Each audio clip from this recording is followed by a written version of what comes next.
Casa de Estudios Bíblicos, Cielos Nuevos y Tierra Nueva presenta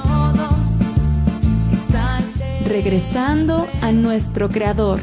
Naciones y lenguas vengan ante Él, pueblos todos exalten. Hoy les presentamos Panorama de Génesis. Hola de nuevo, les saludo con mucho gusto y les agradezco nuevamente el seguir permaneciendo en esta serie Regresando a nuestro Creador. Muy bien, después de la sección de citas santas, quiero que vayamos a una pequeña sección más y con esta poder cerrar nuestra serie Regresando a nuestro Creador.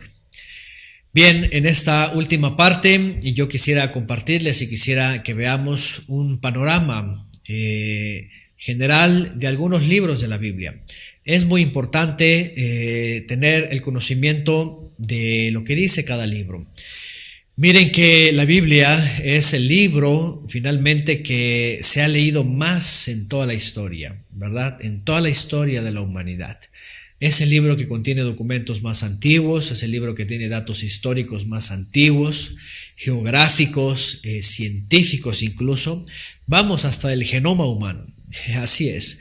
En el libro de Génesis, por ejemplo, ya se habla de género, ya se habla de genética, ya se habla de la creación, ya se habla de especies.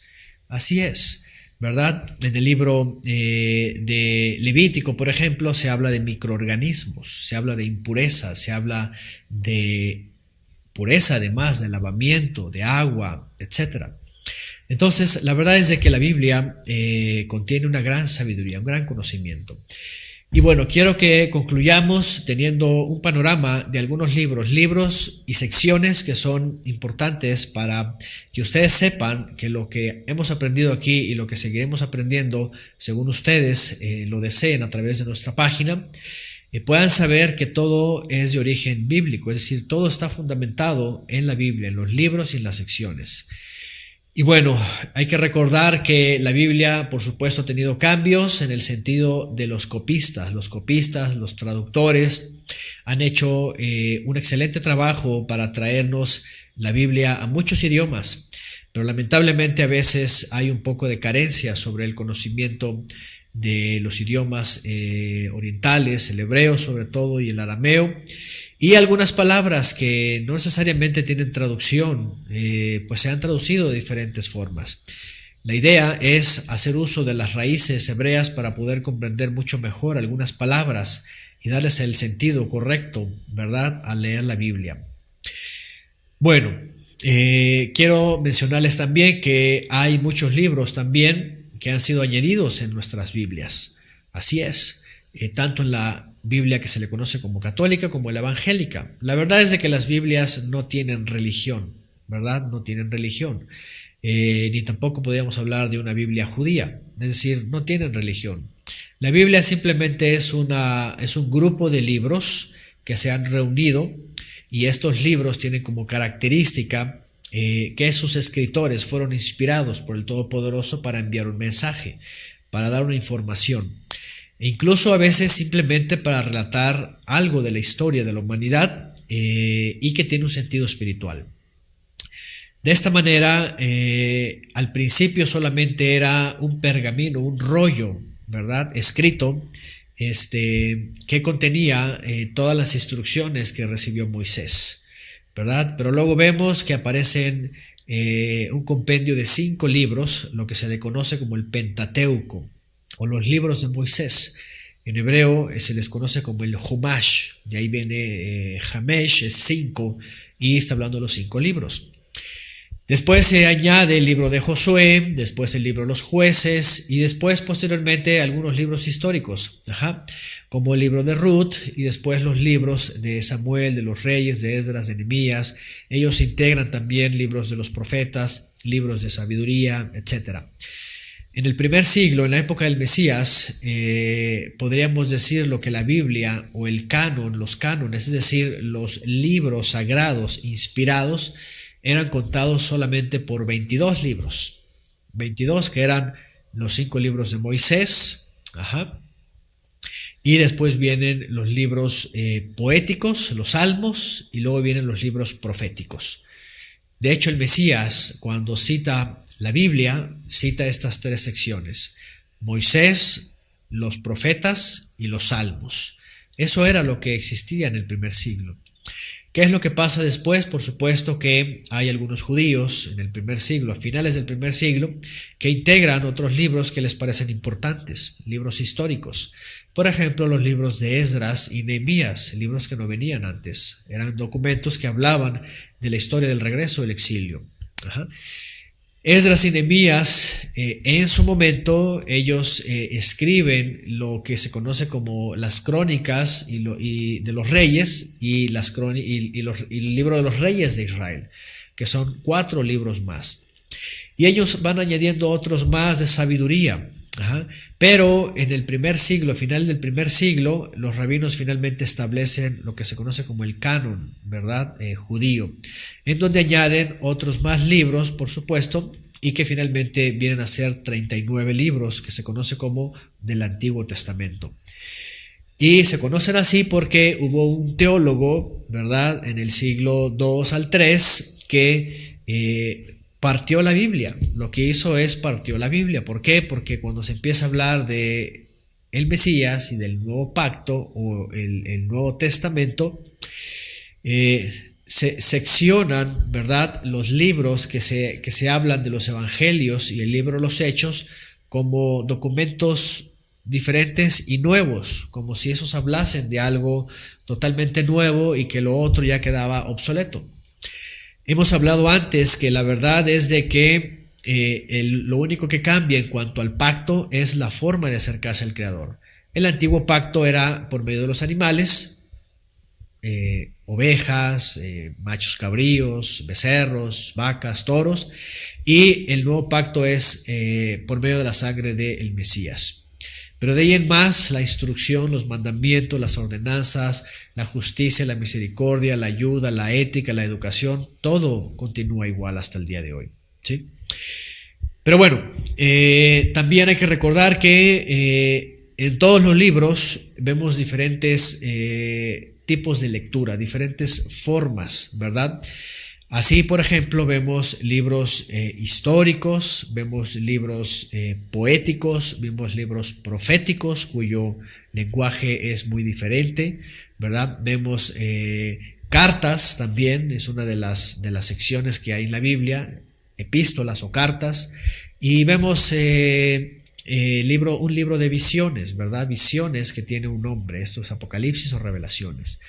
De esta manera también hay que tener mucho cuidado cuando se va a leer la Biblia. ¿Por qué? Porque hay secciones, ¿verdad?, de intérpretes que han espiritualizado todo lo han tomado como si todos los libros se tendrían que trasladar a un sentido espiritual. Por otro lado, otros literalizan todo y todo creen que se tiene que leer tal cual se lee, tal cual se interpreta. Y esto es un problema, ¿verdad? Porque ha generado muchas interpretaciones equívocas.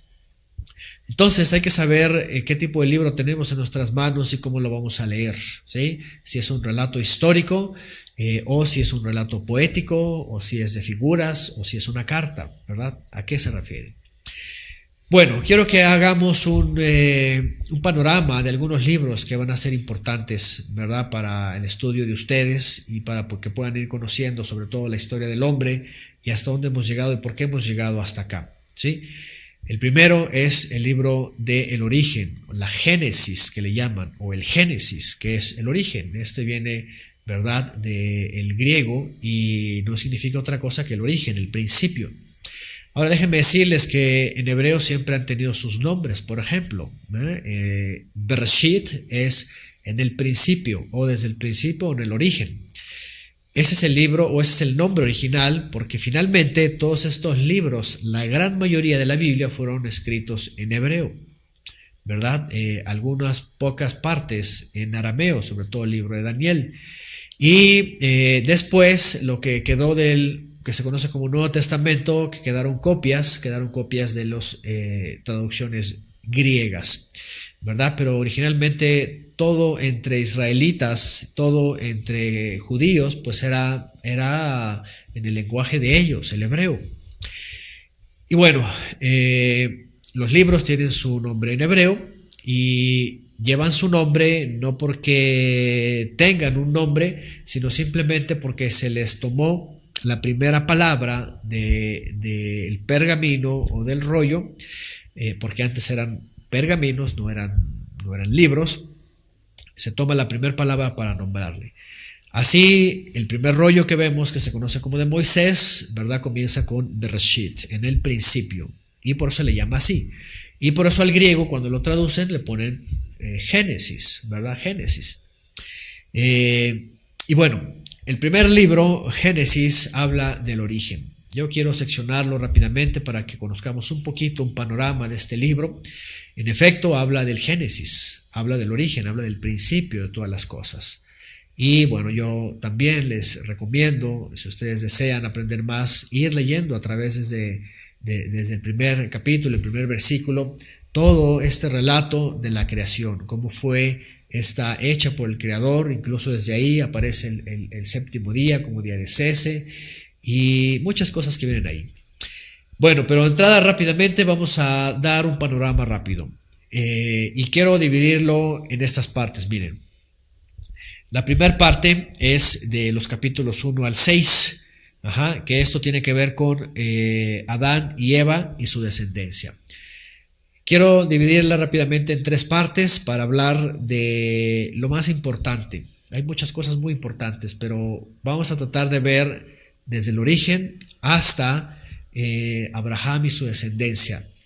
La primera parte entonces tiene que ver con el origen. Hay muchos estudios hoy día científicos, arqueológicos, ¿verdad? De todas estas áreas que hablan de la tierra.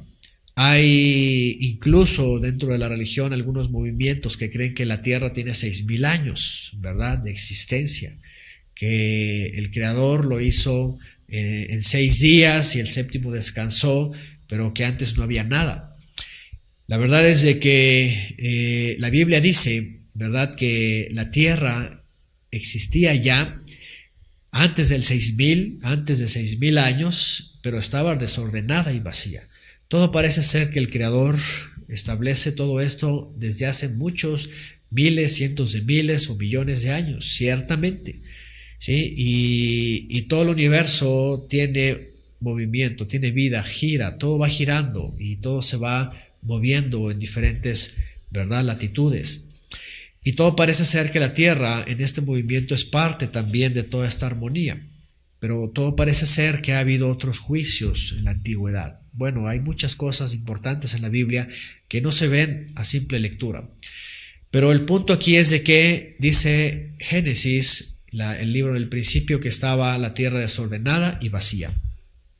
Es decir, el Creador cuando hizo todo no pudo haber hecho una tierra desordenada, ¿sí? Cuando lo hizo perfecto.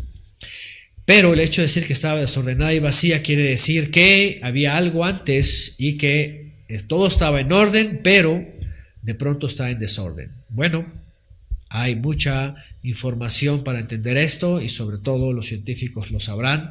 La Tierra ha sufrido cataclismos diversos en el pasado, ciertamente, en muchas edades. Pero lo que nos quiere decir la Biblia es: ¿qué pasa a partir de que cuando está desordenada y vacía, el Creador le vuelve a dar una forma? Dice que las aguas cubrían toda la tierra, es decir, estaba inundada, había habido una inundación, y hace el Creador emerger la tierra de las aguas, separa las aguas, donde vienen los océanos, ¿verdad?, los mares, y entonces hace emerger la tierra, y a partir de ahí, ¿verdad?, empieza a colocar otra vez las cosas, empieza a colocar las luminarias, empieza a emerger la tierra, empieza a crear los animales marinos, después los terrestres junto con la vegetación, todo, y eso sí, en su poder restablece todo en 6 días, y ahí viene el orden de cómo se hace. Y al final de cuentas, ¿verdad?, en el 6º día crea al hombre, forma al hombre, el polvo de la tierra, sopla sobre él y lo pone en un jardín, en el huerto. Bueno, Ese es el origen de la humanidad, bíblicamente hablando, y por supuesto están las evidencias y todo lo que dice la Biblia hasta el día de hoy sigue siendo corroborado. La Biblia tiene razón en el sentido de la historia, en el sentido de la humanidad, en el sentido del ADN, de la genética, del origen, de las regiones. Incluso hoy día los científicos están de acuerdo de cuándo surgen las primeras civilizaciones y cuál es el lugar. Y la Biblia ya lo ha dicho desde antes, ¿verdad? Por ejemplo, la primera civilización que viene finalmente a generar toda esta población, ¿verdad? En aquella época, hace casi 4.000 años, pues está en Mesopotamia, hace un poco más de 4.000 años, está en Mesopotamia. Y la Biblia ya lo decía desde antes. Bueno, el caso es de que la primera parte pues tiene que ver con esto, ¿verdad? Cómo el Creador le da forma a este planeta que está desordenado y vacío, hace que la tierra vuelva a fluir, a salir, separa las aguas y empieza a crear las bestias del campo, bestias marinas, finalmente pone al hombre y viene en la orden de ser fructíferos, ¿verdad? Tener descendencia. Bien, finalmente viene su descendencia y en la Biblia, del capítulo 1 al capítulo 6, aparecen 10 generaciones, 10 personajes, descendientes de Adán y Eva, después de que muere Abel o es asesinado por su hermano Caín, viene un sustituto, eso significa en hebreo Set, el nombre Set es sustitución, que es el siguiente hijo que le va a traer descendencia a Adán y Eva, y a partir de ahí se cuentan 10 personajes, 10 generaciones hasta Noé. Esa es la primera sección de Génesis, podríamos decirlo, Adán y Eva y sus descendientes hasta Noé. La siguiente sección podemos clasificarla así, del capítulo 6 al capítulo 11, que es del capítulo en donde aparece la vida de Noé y lo que se conoce como el diluvio universal, ¿verdad? Porque las generaciones pasadas, después de que Adán y Eva pecan y después de que Caín asesina a su hermano Abel, y aunque viene un sustituto, se empieza a descomponer todo el asunto. Y empieza a venir una serie de familias y de personajes indeseables y causan un caos, ¿verdad?, sobre la tierra. Tanto que la gente se pervierte tanto y caen en tantos pecados que era necesario purificar esta tierra. Ya había caído en cualquier cantidad de transgresiones. Era necesario purificarla y es por eso que viene el diluvio, ¿verdad? Y bueno, después del diluvio entonces sobrevive Noé con sus 3 hijos con sus esposas, Noé por supuesto con su esposa, y viene esta nueva etapa del capítulo 6 al 11, viene los hijos de Noé y sus nietos, ¿sí?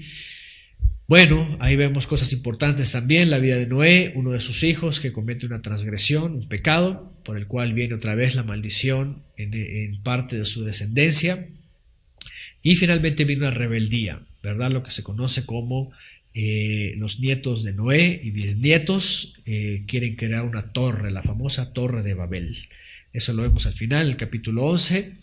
Y aquí hay un parteaguas en la vida del ser humano. La vida del ser humano finalmente empieza a ser dispersa, porque el Creador había dicho: multiplicaos y llenad la tierra. Pero los descendientes de Noé, los nietos y bisnietos, más bien empezaron a multiplicarse y quisieron hacer un solo lugar, levantaron una sola torre y querer incluso desafiar al Creador. Bueno, eso es lo que se conoce como la Torre de Babel. El Creador permite que ellos se confundan, ahí donde surgen, es el origen de los idiomas, de los lenguajes, también la ciencia lo entiende así y lo ha dicho, ¿verdad? En donde comienzan, ¿verdad?, todos estos idiomas, ¿verdad? Como antes había uno solo y uno solo es la madre de todos los idiomas. Y en el capítulo 11 pues viene esto, ¿verdad? Y finalmente el Creador hace que se empiecen a dispersar los bisnietos de Noé y empiezan a tomar rumbos. Aquí es cuando comienzan, ¿verdad?, las antiguas poblaciones. Unos se quedan en Mesopotamia y es el origen de la civilización, como se le conoce. Otros van hacia África, hacia el sur, otros van hacia lo que hoy día es Europa, otros van hacia lo que hoy en día es el Oriente Lejano, y así empiezan a dispersarse. Y bueno, pero hay algo importante en la vida de la fe. Hay entre las familias de uno de los hijos de Noé, porque él tiene 3 hijos, Sem, Cam y Jafet. Entre una de las familias de los hijos de Sem, donde vienen los semitas, los pueblos semitas en realidad son todos los que vienen del hijo de Noé llamado Sem, y estos abarcan parte del Oriente cercano y el Medio Oriente, ¿verdad? Y parte de lo que es hoy día todos los pueblos árabes son semitas. Y parte de lo que son cananeos, africanos, también hay semitas ahí, aunque hay cananeos ahí. Pero bueno, eso en su época. El punto aquí es de que la siguiente parte, la tercera parte es del capítulo 12 hasta el final del libro de Génesis. Encontramos una parte más, podríamos decirlo, de este libro, que la verdad de las cosas es de que a partir del capítulo 12 en adelante, todo tiene que ver con Abraham y sus descendientes hasta el final. Eso es algo muy impactante, ¿sí? Los primeros capítulos hablan del origen, Adán y Eva, sus hijos, Noé como sobreviviente, sus hijos, Sem como el mayor de sus hijos, los pueblos semitas, pero de ahí se toma a Abraham. Ya hemos hablado un poco de Abraham en clases pasadas. Los que quieran, por cierto, dicho sea de paso, los que quieran repasar estas clases, las van a encontrar en nuestra página web y en nuestro canal de Cielos Nuevos y Tierra Nueva en YouTube. Y los que quieran escucharlas desde el principio estarán ahí para que puedan escuchar lo que hemos hablado ya de la vida de Abraham. Bueno, el punto acá es de que cuando es llamado Abraham de Ur de los Caldeos, una región por allá por lo que hoy día es Irak, ¿verdad? Es tomado de ahí, y el Creador le ve algo muy especial en la vida de Abraham, en su corazón, en su mente, en su ser, lo llama para un plan de salvación, y entonces a partir de ahí hay un parteaguas en la historia bíblica. Viene a hablarse de este hombre y de todos sus descendientes. Por supuesto, tiene un hijo que se llama Ismael. Tratando su esposa de buscarle descendencia a él, toma a la sierva para que le dé un hijo. Pero el Creador le había dicho que le iba a dar un hijo de su esposa Sara. Entonces Sara o Sarai finalmente le da un hijo a Abraham, que es Isaac, el hijo de la promesa, ¿verdad? Después de Isaac viene Jacob y Esaú y Jacob. Y de estos 2 varones, el Creador llama a Jacob por sus características, y de Jacob le nacen lo que se conoce como los 12 hijos de Jacob, que para entonces Jacob pasa a llamarse Israel. La verdad de que Israel es el nombre segundo puesto por el Creador que lleva Jacob.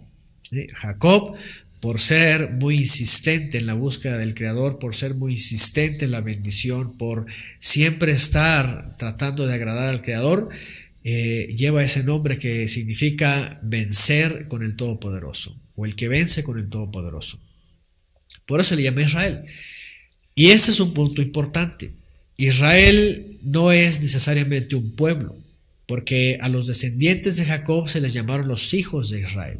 Después se le queda como un país, pero la verdad es de que Israel no es más que lo que significa el nombre, aquel que vence con el Todopoderoso, aquel que sale vencedor, que no se deja vencer por la tentación, por el pecado, por la maldad, sino que vence por medio de la capacidad que le da el Creador. Bueno, Jacob es Israel, después vienen las 12 tribus de Israel, y de ahí vienen por supuesto sus hijos, el cual sobresale José el menor, el que iba a llevar la bendición, y el que al ser vendido por sus hermanos termina en Egipto y finalmente siendo gobernador de Egipto, siendo el segundo de Egipto. Bueno, ahí se va desencadenando la historia. Cuando llegamos a José y sus dos hijos que tiene, Efraín y Manasés, que finalmente los adopta Jacob, y quedan 10 tribus, es decir, primero son 12, son 12, pero Leví, la tribu de Leví y la tribu de José quedan fuera. La tribu de Leví, vamos a ver en Éxodo, que pasa a ser la tribu que pasan a ser los ministros, ¿sí? Y la tribu de José queda fuera porque son adoptados sus hijos como partes de las tribus. De esta manera los hijos de José, que son Efraín y Manasés, vienen a completar finalmente lo que son las 12 tribus de Israel. Pero bueno, son detalles que ustedes pueden ir leyendo con un poco más de detenimiento en la lectura, en la Biblia. Y bueno, así los 3 bloques principales del libro de Génesis, ¿sí? Lo que es el origen hasta la época de Noé y el diluvio, después Noé y sus nietos y bisnietos hasta la Torre de Babel, la confusión y el origen de las lenguas y de las primeras naciones, y de ahí cuando es llamado Abraham, todo el resto del libro de Génesis, la vida de Abraham y todos sus descendientes hasta llegar a José, el famoso José soñador, y la hambruna que ocurre, ¿verdad?, en la tierra de Canaán, en donde vivía Jacob y sus hijos, y la necesidad de ir por alimento a Egipto. Esta historia es una historia muy conmovedora. Yo también se las recomiendo en el libro de Génesis cuando se habla de José el soñador. Es un hombre que soporta todas las pruebas, soporta las tentaciones, es muy obediente y el Creador lo distingue siendo el segundo en Egipto, ¿verdad?, después de Faraón. Y este hombre finalmente y hay una sombra muy interesante del Mesías en él. Pero este hombre viene finalmente a ser un instrumento del Creador para salvar a sus hermanos y salvar a mucha gente.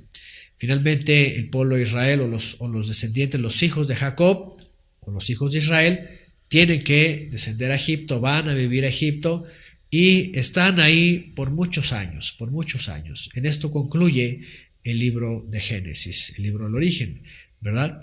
Y ya veremos el siguiente libro en donde se habla del momento que van a salir de la tierra de Egipto y todo lo que viene posteriormente. Bueno, ese es el primer libro, es un libro básicamente histórico, va dando relatos históricos, primero de la creación y luego de historia, personajes. Pero también, si desean escuchar nuestro comentario de Génesis verso a verso, también descubrirán que hay otros puntos importantes. Es decir, a través del relato literal, histórico, también encontramos algunas profecías, algunas sombras, algunos tipos de figuras o sombras mesiánicas. Pero bueno, eso es algo que ustedes pueden hacer. Si lo desean, ahí los van a encontrar en nuestra página. Por ahora, terminamos el día de hoy y nos vemos para la próxima. Hasta luego.